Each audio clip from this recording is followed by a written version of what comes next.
Court ಒಂದು ತೀರ್ಪು ಕೊಟ್ಟಿದೆ ಅಂತ ಈಗ ನನಗೆ ಗೊತ್ತಾಯಿತು.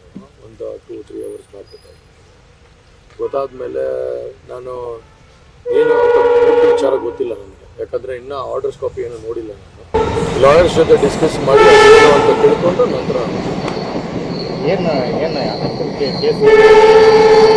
ಸರ್ ಅದೇ ಲಾಯರ್ ಹತ್ರ ತಿಳ್ಕೊಳ್ಬೇಕು ನಾವು, ಯಾಕಂದರೆ ನಮಗೆ ಅದು ಹೆಂಗೆ ಪ್ರೊಸೀಡಿಂಗ್ಸು ಏನು ಅಂತ ಗೊತ್ತಿರೋದು. ಸೊ ಲಾಯರ್ ಹತ್ರ ತಿಳ್ಕೊಬೇಕು. ಲಾಯರ್ ಹತ್ರ ನಾನು ಮಾತಾಡ್ತೀನಿ. ಅವರು ಇನ್ನೂ ಏನೋ ಪ್ರೊಸೀಡಿಂಗ್ಸಲ್ಲಿ ಇದ್ದೀವಿ ಅಂತ ಅಂದರು. ಸೊ ಐ ಟ್ರೈಡ್ ಕಾಲಿಂಗ್, ಸ್ವಲ್ಪ ಬ್ಯುಸಿ ಇದ್ದೀನಿ ಅಂತ. ನೋಡೋಣ, ಅವ್ರ ಹತ್ರ ಚೆಕ್ ಮಾಡ್ಕೊಂಡು ಮಾತಾಡೋಣ. ಅಫಿಡವಿಟ್ ವಿಚಾರ ಅದು ತಿಳ್ಕೊಬೇಕಲ್ಲ ಸರ್, ತಿಳ್ಕೊಂಡೆ ನಾನು ನಿಮ್ಗೆ ಉತ್ತರ ಕೊಡಲಿ. ನಿಮಗೆ ಯಾವ ಬೇಸಿಸ್ ಮೇಲೆ ಏನಕ್ಕೆ ಈ ಥರ ಬಂದಿದೆ ಅಂತ ತಿಳ್ಕೊಬೇಕು. It's okay.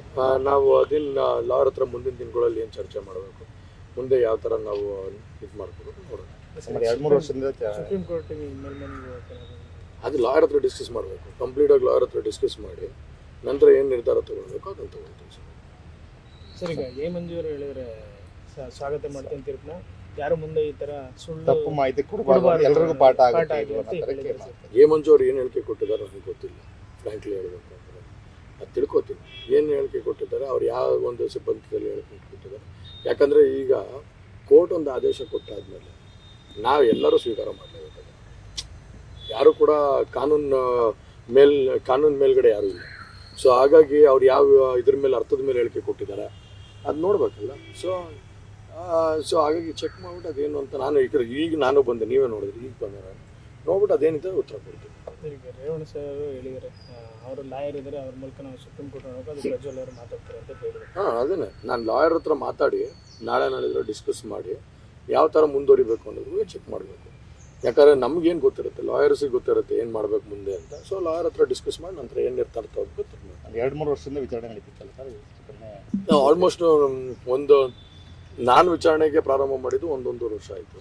ಅದಕ್ಕಿಂತ ಮುಂಚೆನೂ ಕೂಡ ಬೇರೆ ಬೇರೆ ವಿಟ್ನೆಸಸ್ಗಳದೆಲ್ಲ ವಿಚಾರಣೆ ನಡೀತಾ ಇತ್ತು. ಬಟ್ ಏನಿದೆ ನೋಡಬೇಕು, ಅದೇನು ತೀರ್ಮಾನ ಬರುತ್ತೆ ನೋಡ್ಬೇಕು ಅಷ್ಟೇ. ಏನು ಜಡ್ಜ್ಮೆಂಟ್ ಕಾಪಿ ಏನು ನನ್ನ ಹತ್ರ ಇನ್ನೂ ಬಂದಿಲ್ಲ. ನಾನು ಇನ್ನೂ ತರಿಸ್ಕೊಂಡಿಲ್ಲ. ಈಗ ಬಂದೆ ನಾನು ಕೂಡ. ನನಗೆ ಹಾಸನಲ್ಲಿ ಕಾರ್ಯಕ್ರಮ ಇತ್ತು ಇವತ್ತು, ಸ್ವಲ್ಪ ಮಸೀದಿಗಳು ಭೇಟಿ ಅವು ಇವೆಲ್ಲ ಇತ್ತು. ಅದು ಮುಗಿಸ್ಕೊಂಡು ನಂತರ ನಾನು ನಮ್ಮ ಅಣ್ಣನ ನೋಡೋಕೆ ಹೋಗಿದ್ದೆ. ಅಲ್ಲಿ ಹೋದ್ಮೇಲೆ ಇಲ್ಲಿ ಬಂದಿದ್ದೆ. ಸೊ ಇಲ್ಲ, ಏನು ಬೆಂಗಳೂರಿಗೆ ಏನಿಲ್ಲ.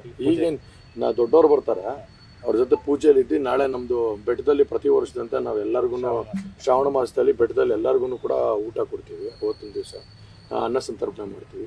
ಸೊ ಹಾಗಾಗಿ ಅಲ್ಲೆಲ್ಲ ಆಚರಣೆ ಮಾಡಿಕೊಂಡು ಎಲ್ಲ ಜನರ ಜೊತೆ ಮಾತಾಡ್ಸ್ಕೊಂಡು ನಂತರ ಅದೇ ಬೆಳಿತೀವಿ ಸರ್. ಅವರಿಂದಲೂ ಕೂಡ ಸಲಹೆ ಕೊಡ್ತೀವಿ, ದೊಡ್ಡವರು ಬರ್ತಾರೆ. 100% ಅವ್ರನ್ನೂ ಕೇಳ್ತೀನಿ ಯಾವ ಥರ ಮುಂದುವರಿಬೇಕು ನಾವೇನು ಅಂತೆಲ್ಲ.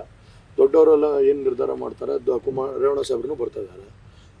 ಸೊ ಹಾಗಾಗಿ ಅವರಿಬ್ಬರ ಹತ್ರನೂ ಕೂತ್ಕೊಂಡು ಚರ್ಚೆ ಮಾಡಿ, ಮತ್ತು ಲಾಯರ್ಸ್ ಹತ್ರನೂ ಚರ್ಚೆ ಮಾಡಿ, ನಮ್ಮ ಅಡ್ವೈಸರ್ಸ್ಗಳ ಹತ್ರನೂ ಚರ್ಚೆ ಮಾಡಿ